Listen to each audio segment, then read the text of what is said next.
Yes, welcome once again. Good decision coming and watching this video. Super powerful stuff in this one. Yeah, super powerful stuff. The biggest thing I preach is sort of like mindset and stuff. If you follow my social media and all of that, or if you're part of the team, then you'd know that. And so yeah, this is probably one of the most powerful ones because mindset is everything. Realistically, you can have the fanciest training split, the fanciest diet, you could have everything cooked for you, you could have fucking everything provided for you, you could have crazy genetics, but if your mindset's cooked, then is any of that going to go into action? No is the answer. So let's get straight into it. Building a bulletproof mindset for physique development. Why mindset is the foundation of your physique. Comfort is the biggest enemy of growth, and your body follows your mind. Master the mind first, most definitely. So yeah, here we go. Number one is never basing your routine on emotion. This is vital. So emotions are temporary. It's a temporary feeling that passes through your body, which is a lot stronger than other things, right? It can completely overtake you, whether it's anger, pride, fucking jealousy, sadness, anxiety, so many things that cannot fully take you over and really change the way you act and your standards and stuff like that. And then obviously with that, standards are permanent. So systems over motivation, because motivation fades and systems stay. So that's why it's so important to have set things in place within your day that carries you through your day, and lets motivation be sort of just like a boost here and there, because realistically motivation doesn't do anything for us other than sort of help put us in flow state for a temporary period of time, which makes things feel even better. But realistically, it doesn't provide any value, because without motivation, if you're not doing the tasks you need to do in order to get yourself to where you want to be, then you'll get nowhere, no doubt. And act according to who you want to become, not how you feel today. So yeah, most definitely shift that identity towards who you want to become. Start behaving how you want to be. That time every time you picture someone that you want to be, we all have that picture on our head of who we sort of want to be. Every time you picture that person, start thinking, how do they act, what do they do day to day, and then act according to that. And not, you've had a shitty day at work, your boss has shouted at you, so you decide to fucking go and sit in bed and watch Netflix and feel sorry for yourself. Is the future version of you that you want to be going to do that realistically? The answer is no. And then yeah, a little micro rule is no full-blown crash out days, is sort of the best way I could put it. Even 5 minutes counts. So the worst thing you can do is, if you're having like a really dreadful week or a really dreadful day, full blown like crashing out, as in not going to the gym, not eating your meals, fucking sitting on Netflix, fucking even worse habits, vices, going out, drinking, smoking, etc. That is the single worst thing you can do, because ultimately your brain is you're gonna do that, and you're gonna probably be okay after doing that, and so your brain is going to associate that with actually being something that's all right to do, because it can't see the long-term effect. But if you continuously had days like that, then you're not going to get anywhere whatsoever. So even if you can do 5 minutes of your routine of the day, just getting to the gym, driving to the gym, creating 1 out of 6 meals, at least just doing something to stay within routine, is way better than nothing at all. Nothing at all is a huge killer. And then a little diagram here. Obviously, we have attitude, behaviour, which turns into action, and then form the solution, which equals results, performance, and then so on and so forth. Obviously, the most important parts being the results and the performance, which comes from the behaviours that you do day to day, which comes down to your attitude that you have in life. And attitude is, basically, regardless of how I feel, how shitty my day's been, what am I going to do to make sure that I'm moving forwards today? And it's huge. It's everything that you need. So the science of comfort and bad habits. This is mega, right? Because humans naturally love resorting to being comfortable. Simple examples being, as soon as you sort of get into a new relationship, obviously it's known that like a lot of blokes will sort of gain weight really quickly. You're lying around with a girl that you're really in love with, and you feel this comfort, so you start laying in the morning and just sort of chilling out. You're moving less, you're working on things less, and then you start ordering in nice food to sort of top up that nice feeling, to make sure it feels even nicer, sharing nice food with her, and then you're drinking because you're going out and drinking with her. Not that everyone does that, but just like as an example, it is so comfortable to be in a nice relationship. It is so comfortable to eat nice food. It is so comfortable to sit and watch Netflix. I mean, fuck me, isn't it one of the best things, like, at the end of the day, to just switch off and sit and watch Netflix? It's because humans love comfort. We literally love just sitting there doing fuck all and munching on shit food and voices that make us feel great. Human brains genuinely just love it. It's as simple as that. And especially this generation, I think it's extra prominent. Obviously, with scrolling, fucking vaping, fucking all the things you see on social media.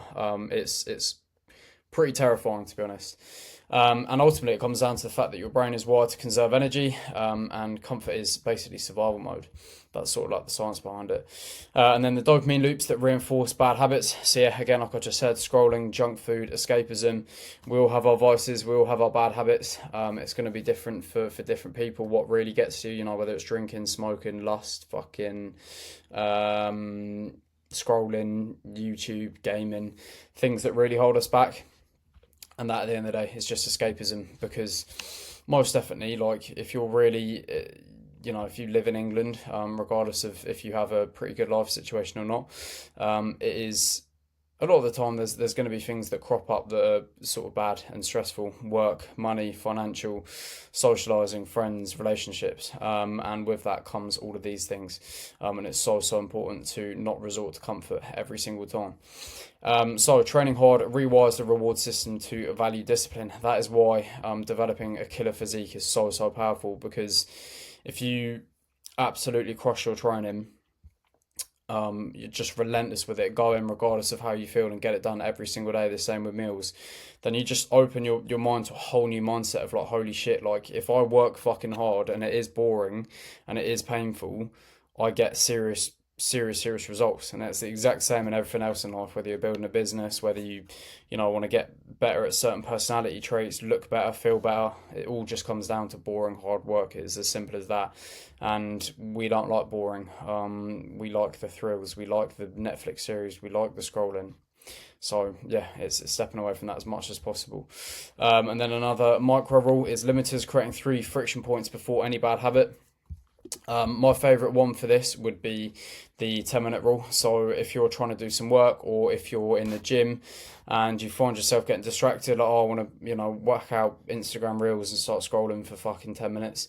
Think to yourself, okay, I'll let myself do that, but I'm going to do it in 10 minutes from now. And I most definitely can guarantee you that you will end up doing it less, if not at all. So 10-minute rule is probably the powerful one out of the creating friction points, which basically just means things that you put before the bad habit, or the sort of dopamine complex type thing. And the 10-minute rule is the best one. So whatever it is that you feel like you want to do, scroll, smoke, drink, fucking just say to yourself, okay, but 10 minutes from now I'll do that. And it really helps. It's a really good friction point. And then small positive actions create massive momentum. So this is something that I'm a huge believer in. Regardless of what life throws at you, if you can just have small positive actions throughout the day, whether that's going to the gym, obviously that's super positive, creating your meals, super positive, planning out your next day, super positive, being nice to someone, super positive. Compounding 1% better daily is transformation. Yeah, so over a long period of time, if you do just compound small positive actions and slowly build on them, you can completely transform yourself. And identity shifts from action, not intention. Again, the same thing with, like, so many people have that picture in their mind of who they want to be, but they just don't take action on it. And so there's so many thinkers out there, and you've just got to realise that you've got to start taking action instead of intention. And yeah, it may be boring and it may be a lot harder than you think, but it's super vital. And then another micro rule is winning the first 10 minutes of every workout and morning. So yeah, if you can, obviously the morning is literally the beginning of our day, right? It sets us up for the day. So you either sort of wake up, feel sorry for yourself and lie in bed, and then that is already setting yourself up for a pretty negative day, or you snap out of bed, go and move, go and do a 10-minute walk, go and fucking write down your plan for the day, go and have a nice coffee in the sun if it's summertime, and that is a great way to start your day compared to, bumming out and just fucking lying in. It's these things. It's the same way. If you go into the gym and you're feeling crappy, just think, right, I'm going to try my absolute hardest for the first 10 minutes and see where that takes me, because 9 times out of 10, you're just going to keep going, because it builds that momentum, and momentum beats motivation every time.